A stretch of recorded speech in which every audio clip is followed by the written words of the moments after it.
7절의 말씀을 같이 봉독하겠습니다.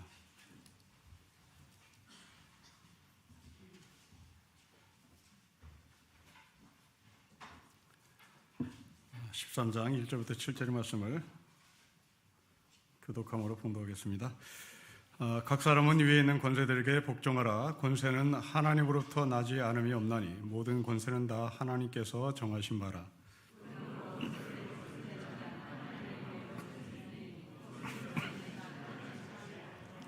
다스린 자들은 선한 일에 대하여 두려움이 되지 않고 악한 일에 대하여 되나니 너가 권세를 두려워하지 아니하려느냐? 선을 행하라. 그리하면 그에게 칭찬을 받으리라.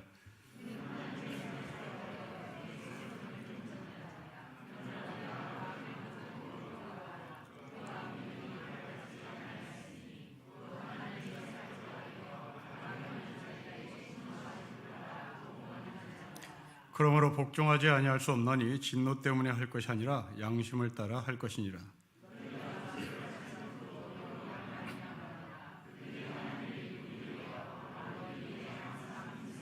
같이 읽겠습니다. 모든 자에게 줄 것을 주되 조세를 받을 자에게 조세를 바치고 관세를 받을 자에게 관세를 바치고 두려워할 자를 두려워하며 존경할 자를 존경하라. 아멘.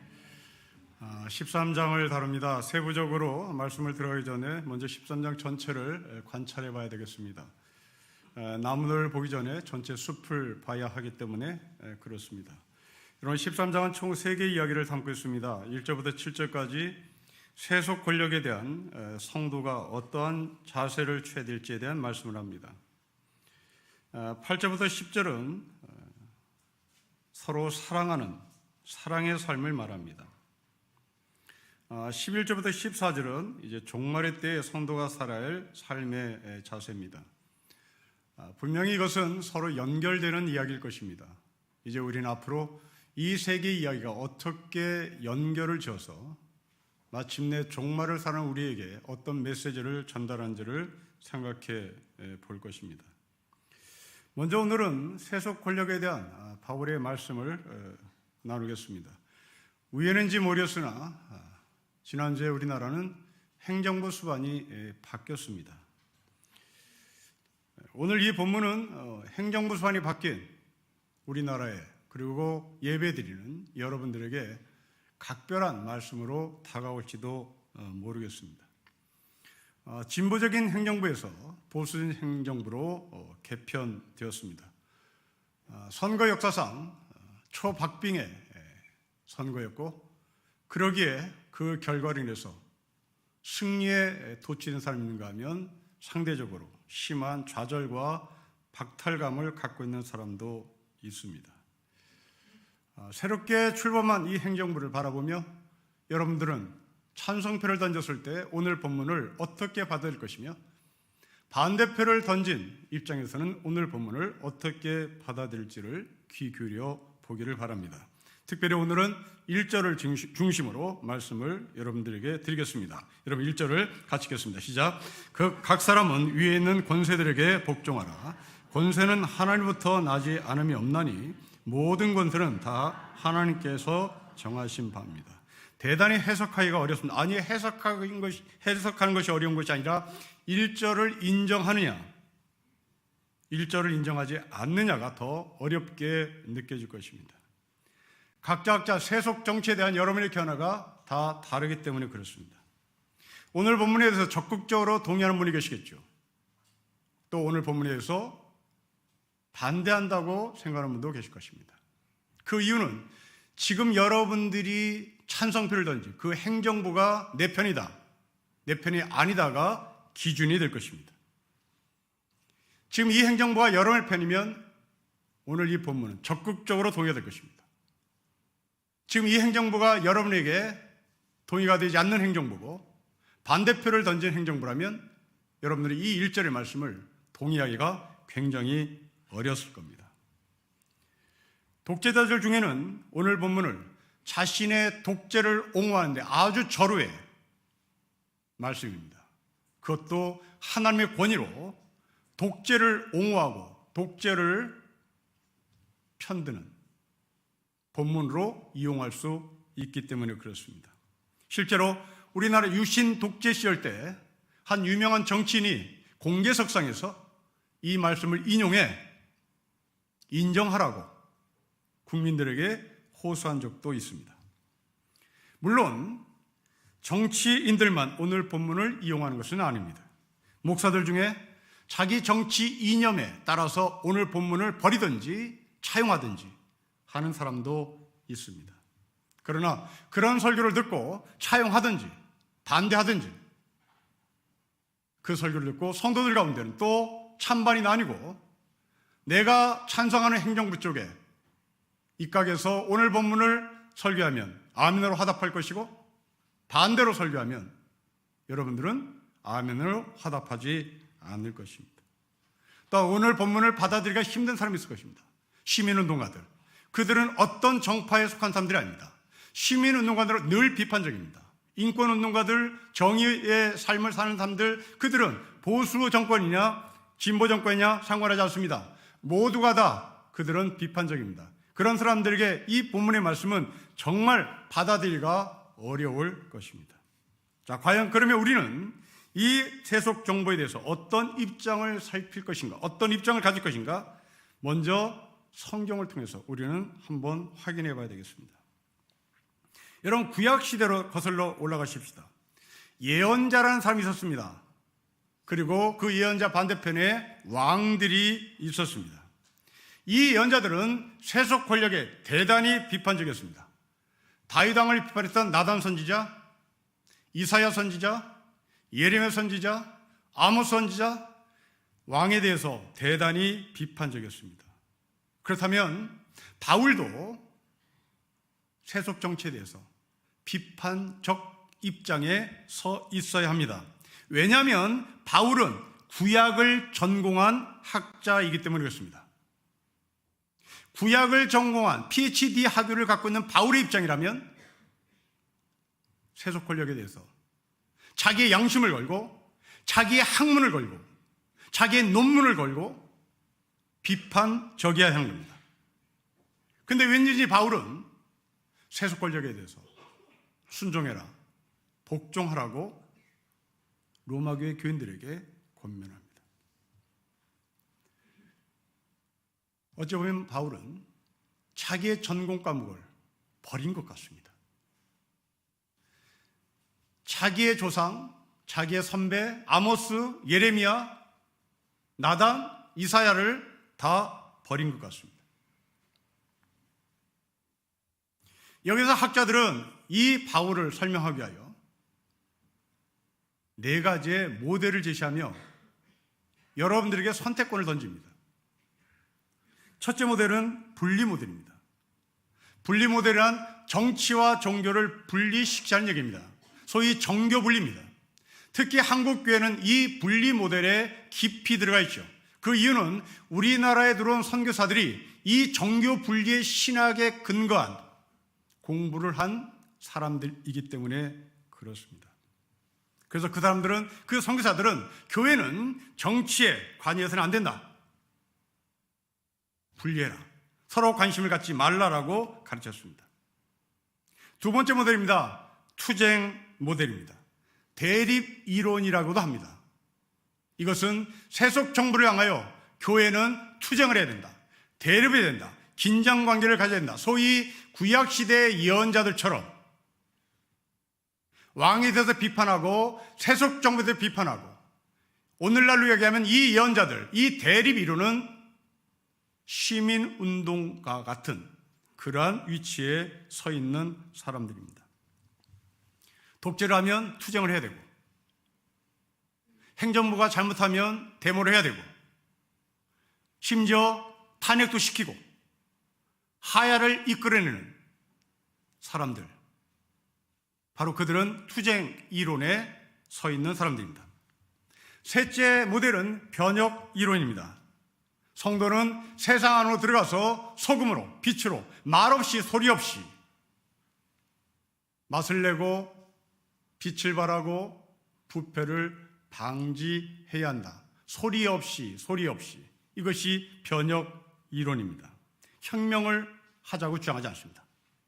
변혁 이론은 내가 녹아지는 겁니다. 내가 헌신하는 겁니다. 한국의 교인들은 또 이 세 번째 모델을 대단히 소중하게 여깁니다. 마지막 네 번째 모델입니다. 흡수 모델입니다. 혹은 타협 모델이라고 말할 수 있습니다. 힘이 질리니까 힘 있는 쪽으로 붙자. 이것이 흡수 모델입니다. 타협 이론입니다.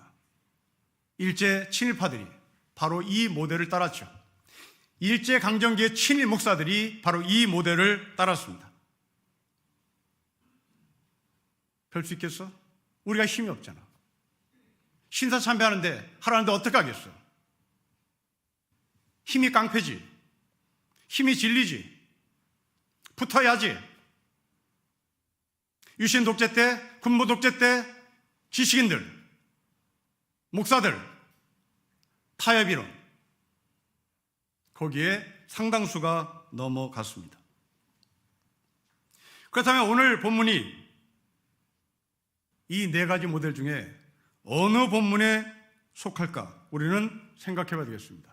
여러분 1절 말씀을 다시 보시면 이 네 가지 모델 가운데 바울은 무슨 모델에 입각해 있는지를 한번 생각해 보십시다. 우리 같이 읽겠습니다. 시작. 각 사람은 위에 있는 권세들에게 복종하라. 권세는 하늘부터 나지 않음이 없나니 모든 권세는 다 하나님께 정하신 바입니다. 여기서 이 권세는 로마 제국하에 있었던 로마 교회 교인들에게 보이는 권세입니다. 여러분 2000년 전에 로마 교회는 로마 제국, 로마라는 도시 안에 있었습니다. 그 도시 안에 교회가 세워졌고 거기에 있었던 성도들에게 바울은 권세에게 복종하라는 것은 이 권세는 바로 로마 황제를 말합니다. 그렇다면 이 네 가지 모델 가운데 바울은 흡수 모델을 제안하는 것 같습니다. 아니면 조금 더 좋게 얘기하면 개혁 모델로 들어가겠죠. 흡수하지 말아라. 좋다. 흡수해도 좋다. 그런데 흡수하지 말아라. 그렇다면 어떻게? 소리 없이 녹아져라. 소리 없이 로마를 변화시켜라. 그렇게 들릴 수도 있겠죠. 그런데 여러분, 바울이 누군가를 다시 정리해 보십시다. 여러분, 바울은 바리새인입니다. 바리새인은 철저히 민족주의자입니다. 그리고 이 바리새인은 오늘날에 비하면 청교들 같은 사람입니다. 아미시 같은 사람들입니다. 세상과 절대 타협하지 않는 사람입니다. 심지어 이 2000년 전의 바리새인들은 예루살렘 성전 중심의 신학을 주장하는 사람들과 손을 잡지 않았습니다. 이들은 소위 제가 성직자들이었습니다. 성전으로 진출하지 않고 제가 성직자로서 회당에서 하나님의 말씀을 전한, 그리고 그 말씀을 지켰던 소위 퓨리탄 같은, 청교도 같은, 아미시 같은 사람들이었습니다. 배타적이었단 말입니다. 그렇다면 이 배타적이었던 바리새인 중에 바리새인 모세는 타협 이론을 말해서는 안 되는 겁니다. 그렇다고 개혁 이론도 말해서는 안 되는 겁니다. 이 사람은 투쟁 모델에 서 있어야 되는 겁니다. 자기의 전공도 그렇고 자기의 지파도 그렇고 자기의 역사를 살펴봐도 바울은 투쟁 모델에 서 있어야 하는 겁니다. 그런데 바울은 지금 엉뚱한 이야기를 하고 있습니다. 우리 역사를 보면 이광수 같은 사람입니다. 최남선 같은 사람입니다. 여러분, 일제강점기에 주기철 목사는 배타적이었습니다. 주기철 목사는 민족의 관점에서 신사참배를 안 하고 죽은 사람이 아닙니다. 조선의 얼 아닙니다. 여러분들이 주기철 목사를 잘못 해석하고 있는 것은 주기철 목사가 민족주의자라고 착각하는데 아닙니다. 주기철 목사는 철저히 신앙주의자입니다. 십계명을 지킨 사람입니다. 민족을 여기에 끌어들이지 않았습니다. 그런데 안타깝게도 우리나라는 그 주기철 목사에게 민족주의로 훈장을 수여했습니다. 완전 넌센스입니다. 주기철 목사는 웃을 겁니다. 왜 나에게 이런 걸 주지? 나는 민족에 대한 관심이 없었어. 나는 오직 십계명을 지키느냐 안 지키느냐 문제였던 겁니다. 주기철 목사는 2000년 전 거슬러 올라가 보면 바리새인 같은 분이었습니다. 그런데 바리새인 중에 바리새인이었던 바울이 지금 이광수가 되어버렸습니다. 최남선이 되었습니다. 여러분, 이광수는 11살 나이에 동학교도가 되죠. 그리고 35년을 일제 침략 세력에 맞서서 싸우는 항일 민족주의의 삶을 삽니다. 그리고 이광수는 일본에서 유학하는 유학생들이 28 독립선언을 외칠 때 그 28 독립선언문을 작성한 지시인이기도 합니다. 그런데 이광수는 35년을 민족주의자로 살다가 47세 때 친일로 전향합니다. 그리고 6년 후에 해방이 됩니다. 37년을 민족주의로 살다가 겨우 6년 친일하고 친일파의 명단에 올라갑니다. 반민특위에 소환되기도 합니다. 최남선이 누굽니까? 3.1 독립선언문을 작성한 사람입니다. 그런데 최남선도 변절했습니다. 바울은 지금 그런 사람 같습니다. 평생을 구약을 전공하고 평생을 바리새인 중에 바리새인의 삶을 살았고 민족주의의 삶을 살았고 배타적일 수밖에 없는 사람이 왜 갑자기 로마 황제에게 무릎을 꿇어라, 로마 황제에게 복종해라, 로마 황제를 따르라, 도대체 이게 무슨 말일까 하는 겁니다. 그러나 오늘 본문은 결코 바울이 변절한 이광수, 최남선 같은 사람이 아닌 것을 우리는 확인합니다. 여러분, 2000년 전 이 교회 안으로 다시 들어가 보십시오. 이 교회 구성원은 크게 둘로 나눴겠죠. 하나는 유태인, 하나는 이방인입니다. 이 1절의 말씀을 당시에 읽었던 로마교회 교인들 가운데 이방인들은 이 1절은 아무 문제가 되지 않았습니다. 문제는 유대인들이 문제였습니다. 유대인들에게 이 1절은 대단히 큰 충격이었습니다. 특별히 신실한 유대인, 바리새인 같은 유대인, 청교도 같은 유대인, 그들은 이 1절을 도대체 받아들이기가 대단히 힘들었을 겁니다. 그리고 방금 제가 말씀드린 것처럼 바울은 이광수다, 바울은 최남선이다 라고 비판을 했을 것입니다. 왜냐하면 여러분, 이방인들이 아닌 유대인들은 왕이 누구냐고 질문했을 때 유대인들이 하는 말은 하나님이 기름 부으신 사람만이 왕이 되는 겁니다. 이게 유대인의 관점에서의 왕입니다. 신명기 17장 15절의 말씀을 읽어드리겠습니다. 당신들은 반드시 주 당신들의 하나님이 택하신 사람을 당신들 위에 왕으로 세워야 합니다.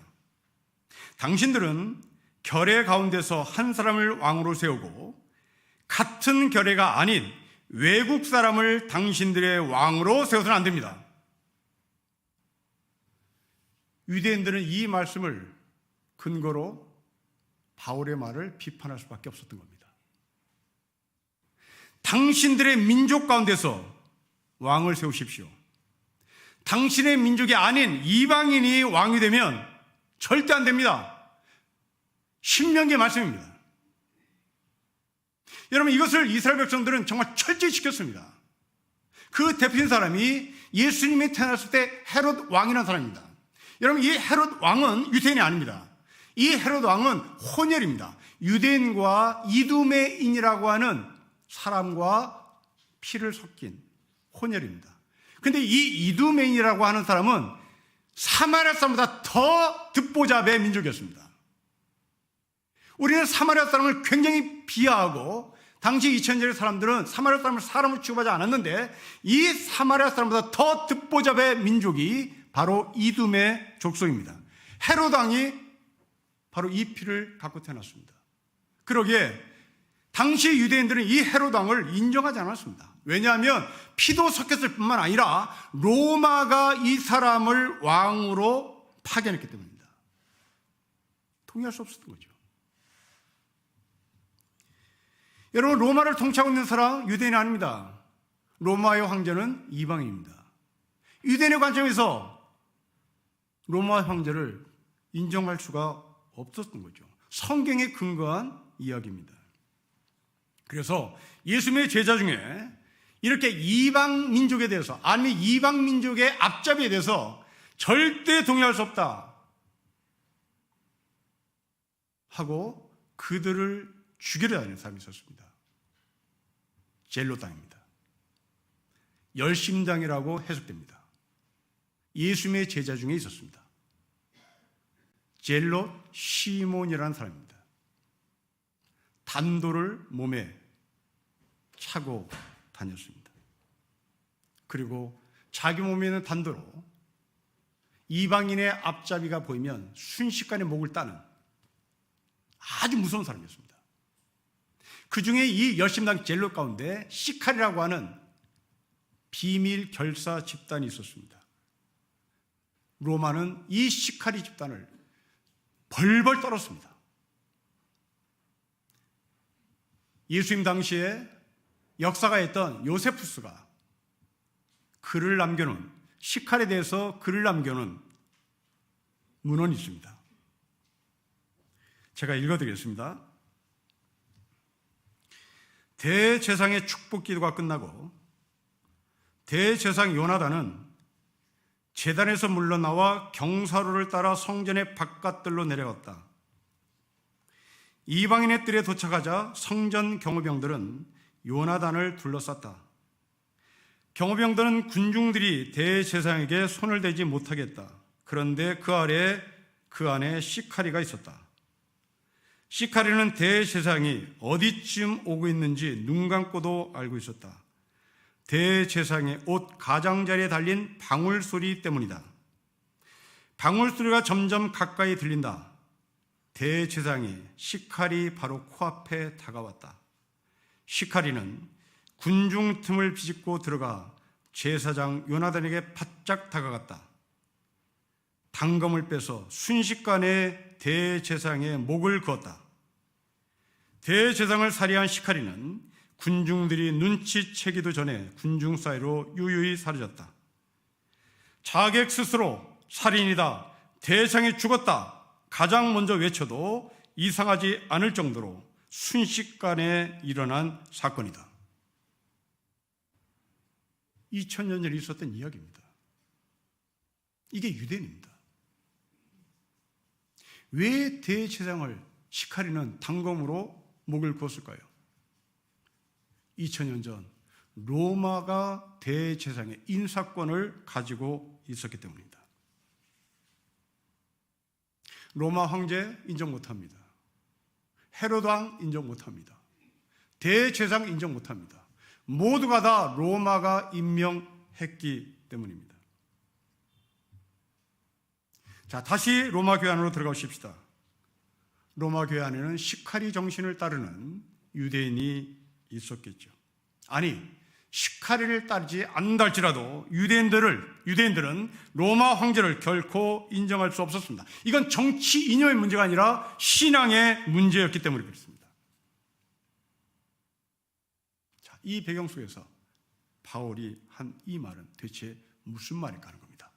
자, 이제 배경을 말씀드렸습니다. 1절을 왜 바울은 말했을까? 이제 하나님의 음성을 들어보도록 하겠습니다. 1절을 다시 읽겠습니다. 시작. 각 사람은 위에 있는 권세들에게 복종하라. 권세는 하나님부터 나지 않음이 없나니 모든 권세는 다 하나님께서 정하신 바입니다. 여러분, 왜 이 말할까요? 이 말의 기준이 뭘까요? 그렇습니다. 복음을 만난 바울입니다. 복음을 만나기 전에 바울의 하나님은 유대인의 하나님이었습니다. 민족의 하나님이었습니다. 복음을 만난 바울은 이제 천지를 창조하신 하나님은 유대인만 창조하신 것이 아니라 이방인도 창조하셨음을 믿는 겁니다. 답이 나왔습니다. 바울은 이광수가 아닙니다. 바울은 최남선이 아닙니다. 바울은 복음을 말하고 있습니다. 이것이 1절에 대한 해석입니다. 자, 우리나라 정치 목사들이 1절만이라도 제대로 해석하고 적용을 성도들에게 해 주셨으면 좋겠다고 생각합니다. 정치 목사들은 자신의 정치 이념 안으로 하나님을 끌어들입니다. 그리고 배출합니다. 자기의 정치 이념으로 하나님을 끌어들여 그걸 밖으로 배출하면 그 하나님은 성경의 하나님이겠습니까? 자기 이념의 하나님이겠습니까? 그래서 자기와 뜻이 맞는 정부가 들어서면 1절을 인용합니다.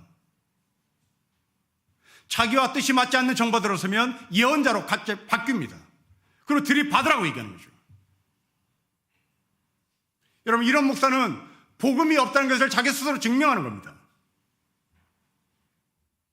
자기 이념 안으로 하나님을 끌어들여서 그 이념의 하나님을 밖으로 배출하니 어떤 때는 찬성, 어떤 때는 반대, 어떤 때는 동의, 어떤 때는 들이받음으로 왔다 갔다 하는 거죠. 이러하여 성도들은, 특별히 순진한 성도들은 하나님을 하나님으로 아는 것이 아니라 이념에 갇힌 하나님을 하나님으로 알고 착각하며 신앙생활합니다. 여러분, 안타깝습니다. 대표적인 사람이 새벽을 깨우려고 하는 책을 쓴 김준홍 목사라고 말할 수 있겠습니다. 선거 직전에 이 김준홍 목사는 설교 제목을 정권 교체라고 제목을 달았습니다. 얼마나 설교 내용이 심했던지 그 설교를 내보낸 방송 매체가 제재를 받았습니다. 이 사람은 친여 목사지요. 누가 봐도 정치 목사입니다. 그러니 자기와 맞는 행정부가 들었을 때는 이 1절의 말씀을 인용하겠죠. 반대로 진보적인 행정부가 들었을 때는 이 1절은 내팽개치고 갑자기 아모스가 등장하겠죠. 갑자기 예레미야를 등장시킬 겁니다. 그러면 성도들에게 싸움을 붙이겠죠. 이게 정치 목사들이란 말입니다. 여러분, 정치 목사들은 자신의 정치 성향이나 자신의 이념을 주님의 말씀보다 우위에 두는 사람입니다. 우리는 이런 사람이 가르쳐 싹군이라고 얘기하는 거죠. 성도 여러분, 정치 목사의 설교를 분별할 수 있는 성도가 되었으면 좋겠습니다. 친여 성향의 목사, 친야성의 목사가 아닙니다. 정치 목사가 설교를 어떻게 하는지를 보셔야 되는 겁니다. 내 편 가르는 겁니다. 이게 정치 목사들입니다. 여러분, 복음은, 예수님은 비판할 때 비판하지만 그 비판은 서로 적과 악원을 나누는 비판이 아닙니다. 정신 차리라고 비판하는 겁니다. 그리고 우리 다 같이 다시 복음 안에서 정신 차리고 한 지체로서 삶을 살자고 비판하는 겁니다. 정치 목사와 정치 목사가 아닌 사람의 비판의 기준입니다. 여러분, 우리는 예수님을 따르는 사람입니다. 우리 안에 예수님을 가두는 사람이 아니란 말입니다. 여러분들의 철학 안으로 예수님을 가두지 마십시오. 여러분의 정치 이념으로 예수님을 가두지 마십시오. 우리는 예수님을 따라야 할 사람입니다. 예수님은 내 것이 아닙니다. 예수님은 내 소유물이 아니란 말입니다. 따른다는 것은 살아있단 말입니다. 따른다는 것은 이념이 아니란 말입니다. 따른다는 것은 내가 실제로 그분의 뒤를 발벗고 따르기로 나선다는 이야기입니다. 다시 바울로 돌아오십시오. 바울은 바리새인 중에 바리새인입니다. 그런데 우리가 알다시피 바리새인 중에 바리새인 바울은 그 바리새인을 버리죠. 왜 버립니까? 민족주의를 버리는 겁니다. 왜 버립니까? 하나님이 유대인에게만 기름 부은 바로 그분을 왕이라고 외치는 유대인들의 그 전통을 버리는 겁니다. 그 기준은 복음을 만났기 때문입니다. 자, 그러면 이제 복음을 만났다는 것이 무슨 의미인지 더 깊이 들어가 보도록 하겠습니다. 여러분, 12장 19절 20절 말씀 보십시오. 복음을 만나 바울이 1절의 말씀을 왜 하게 됐는지를 12장 19절 20절 말씀 보십시오. 우리 같이 읽겠습니다. 시작. 내 사랑하는 자들아, 너희가 친히 원수를 갚지 말고 하나님의 진노하심에 맡기라. 기록되었으되 원수 갚는 것이 내게 있으니 내가 갚으려고 주께서 말씀하시니라. 너희 원수가 주려든 먹이고 목마르거든 마시게 하라. 그리함으로 너가 숯불을 그 머리에 쌓으리라고 말합니다. 여러분, 지난주에 말씀드렸다시피 로마교회 교인들 가운데는 로마와 직간접적으로 연결해서 밥을 먹고 사는 사람, 직장 다니는 사람, 취직해서 다니는 사람, 사업하는 사람이 있단 말입니다.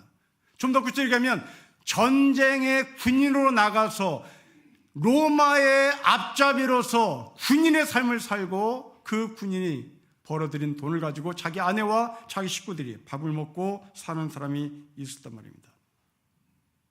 바로 그 사람들에게 13장 1절을 말하는 겁니다. 그렇다면 이 1절은 무슨 말입니까? 그렇습니다. 19절의 사람은 이 1절이 살아야 한다로 들리겠죠. 로마 군인으로 취직한 사람아, 살아라! 20절은 뭐로 들리겠습니까? 살아 돌아와야 한다로 들리겠죠. 이게 1절입니다. 대물해라, 대물하지 말라가 아닙니다. 친여 성향을 가져라, 아닙니다.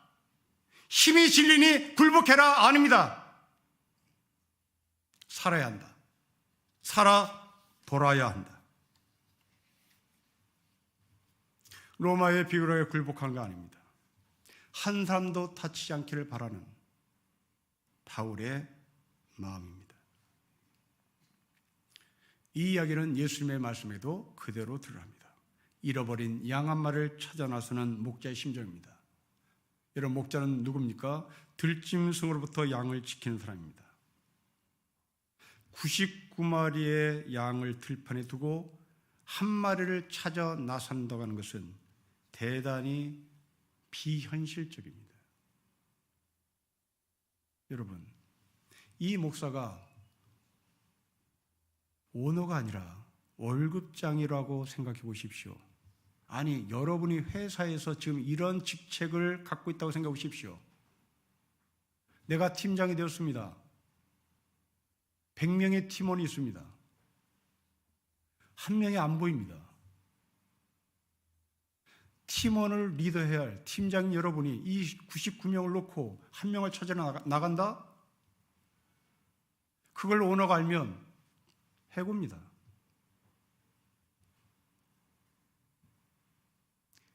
그런데 예수님은 그 한 마리 양을 찾으러 나서는 목자를 우리에게 말씀합니다. 이런 대단히 비현실적이죠. 99명의 영업사원을 놔두고 한 명의 영업사원을 찾으러 나서는 팀장? 이건 산수를 모르는 사람입니다. 이건 바로 해고해도 돼요. 이건 손절해도 됩니다. 이 한 명, 99명의 영업사원 가운데 이 한 명 없어도 돼요. 그런데 왜 예수님이 이 말씀을 합니까? 그렇습니다. 이 목자는 산수를 모르는 사람이 아닙니다. 이 목자는 합리를 모르는 사람이 아니에요. 이 목자의 중심은 생명입니다. 우리는 동학혁명을 알고 있습니다. 전봉주라는 지도자가 있었습니다. 그러나 동학에는 전봉주만 있지 않았습니다. 동학의 2대 교주 해월, 최시용도 있습니다. 이 해월은 전봉준이 전라도 고부에 있는 관할을 습격했다는 소식을 듣습니다. 이 소식을 들은 해월은 전혀 기뻐하지 않습니다. 전봉준이 일으킨 민중혁명을 반대합니다.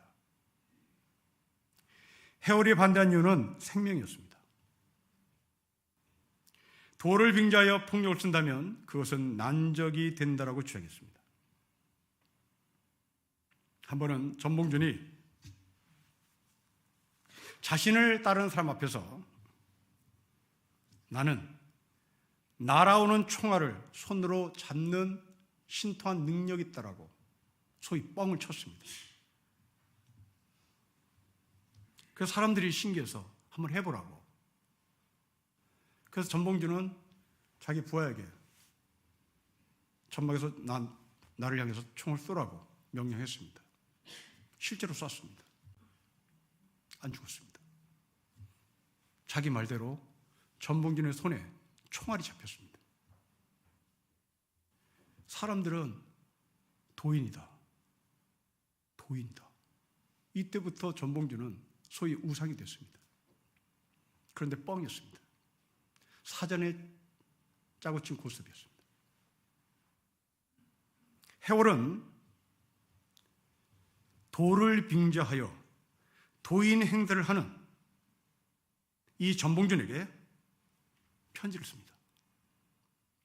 뻥치지 말라고.